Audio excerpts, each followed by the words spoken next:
అంటే నాగోల్ మూసి పరివాహక ప్రాంతంలో అయితే ఇటు బీఆర్ఎస్ వర్కింగ్ ప్రెసిడెంట్ కేటీఆర్ పర్యటిస్తున్నారు. దీనికి సంబంధించి మరిన్ని డీటెయిల్స్ మా ప్రతినిధి కిరణ్ ఫోన్ ఇన్ ద్వారా అందిస్తారు. రైట్ కిరణ్, అప్డేట్స్ ఏంటి కిరణ్?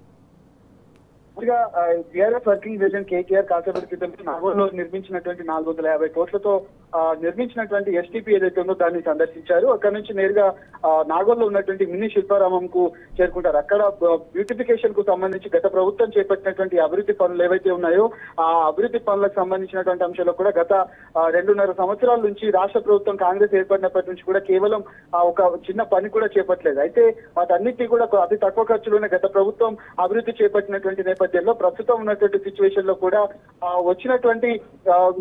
ఉన్నటువంటి భూమిలోనే ప్రభుత్వ భూమిలోనే వాటిని కూడా అభివృద్ధి కార్యక్రమాలు చేపట్టింది. కానీ 1.5 కోట్లతో ఒక ప్రాజెక్ట్ ను చేపడతామంటూ రాష్ట్ర ప్రభుత్వం చేసినటువంటి కుట్రలను బహిర్గతం చేసేందుకు పేద మధ్యతరగతి కుటుంబాలకు సంబంధించినటువంటి ఇండ్లపైనే రేవంత్ రెడ్డి సర్కార్ తన ప్రతాపాన్ని అయితే చూపిస్తుంది.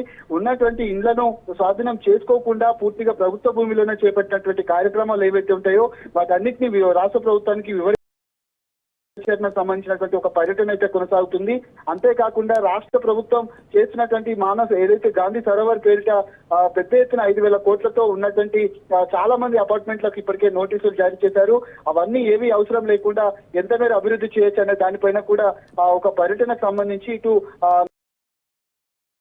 నీటి శుద్ధీకరణ కార్యక్రమం కావచ్చు, అంతేకాకుండా మినీ శిల్పారామంలో జరిగినటువంటి అభివృద్ధి పనులు కావచ్చు, వాటి అన్నిటినీ కూడా సందర్శిస్తున్నారు. ప్రస్తుతం మరికాసేపట్లోనే రాష్ట్ర ప్రభుత్వంకి సంబంధించినటువంటి ఈ ప్రాజెక్టు పైన ఒక గట్టి కౌంటర్ అయితే ఏదైతే బీఆర్ఎస్ వర్కింగ్ ప్రెసిడెంట్ కేటీఆర్ ఇచ్చేటువంటి అవకాశాలు అయితే కనిపిస్తా ఉన్నాయి. 450 కోట్లతో అక్కడ సివేజ్ ట్రీట్మెంట్ ప్లాంట్స్ ను కూడా మురుగునీటి శుద్ధీకరణ కేంద్రాలను కూడా దాదాపు 32 కేంద్రాలను ప్రారంభించింది, నిర్మించింది గత ప్రభుత్వం. అయితే మరికొన్ని కూడా చేపట్టాల్సి ఉండగా కొంత పరిస్థితుల కారణంగా అధికారం కోల్పోవడంతో కాంగ్రెస్ ప్రభుత్వం అధికారంలోకి వచ్చింది. కానీ వాళ్ళు ముందుకు ఈ ప్రాజెక్టులను తీసుకెళ్తారు అనుకున్నప్పటికీ కూడా ఇప్పటి వరకు ఒక ప్రాజెక్టు కట్టింది లేదు, ఒక ఇటుక పెట్టి నిర్మాణాలు చేపట్టింది కూడా లేదు. శంకుస్థాపనలకే పరిమితం అవుతున్నారు. ఎంతసేపు పేద మధ్యతరగతి కుటుంబాలకు సంబంధించినటువంటి భూములపైనే పడుతున్నటువంటి సిచ్యువేషన్ లో ఈ రోజు ఖచ్చితంగా మూసి సుందరీకరణలో భాగంగా గత ప్రభుత్వం చేసినటువంటి అభివృద్ధి కార్యక్రమాలను రాష్ట్ర ప్రభుత్వానికి సూచించే విధంగా తన పర్యటన అయితే ఇంకా కొనసాగుతుంది. మరి కాసేపట్లో నాగోల్లోని మినీ శిల్పారామానికి చేరుకుంటారు. అక్కడ